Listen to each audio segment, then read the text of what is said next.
Hi everyone, welcome to Math Success Center channel. இப்போ நம்ம பார்க்க போகிற கொஷின் வந்து நில்பொட்டன்ட் டயகனலைசபிள் ரிலேட்டடான கொஷின். இது வந்து டயகனலைசபிள்னா ஏஎம்ஜிஎம், நில்பொட்டன்னா ஏ ஸ்கொயர் ஏ கியூப் அந்த மாதிரி ஃபைனல் பண்ணுறதுக்கு பதிலாக ஒரு ரேங்க்கும் ட்ரேஸும் வச்சு நம்ம ஃபைனல் பண்ண போகிறோம், சால்வ் பண்ண போகிறோம். ஒரு மேட்ரிக்ஸ் கிவன் கொடுத்துட்டு அந்த மேட்ரிக்ஸ்க்கு ரேங்க் 1ஆகவும் ட்ரேஸ் வந்து 0 வந்துச்சுன்னா அந்த மேட்ரிக்ஸ் வந்து எப்போயுமே டயகனலைசபிளாக இருக்காது, அந்த மேட்ரிக்ஸ் வந்து நில்பொட்டன்ட் மேட்ரிக்ஸாக இருக்கும். அதே ரேங்க் 1ஆக இருந்து ட்ரேஸ் வந்து நான் ஜீரோ ட்ரேஸாக இருந்துச்சு அந்த மேட்ரிக்ஸ் வந்து இஸ் டயகனலைசபிளாக இருக்கும். ஓகேவா? அப்போ இப்போ மேட்ரிக்ஸ்க்கு வந்து ஃபஸ்ட் நம்ம ரேங்க் கண்டுபிடிக்கணும். அப்போ இந்த மேட்ரிக்ஸ்க்கு ரேங்க் ஈஸியாக ஃபைண்ட் பண்ணிடலாமா?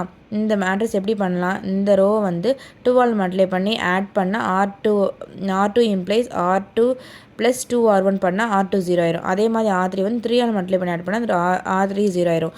அப்போ ரேங்க் ஆஃப் ஏ வந்து என்னது 1. ட்ரேஸ் வந்து டயகனல் எலிமெண்ட்ஸை ஆட் பண்ணுறோம், ஆட் பண்ணால் 0 வருது. அப்போ ட்ரேஸ் 0. அப்போ வந்து இந்த மேட்ரிக்ஸ் வந்து நில்பொட்டன்ட் அண்ட் நாட் டயகனலைசபிள். தேங்க்யூ.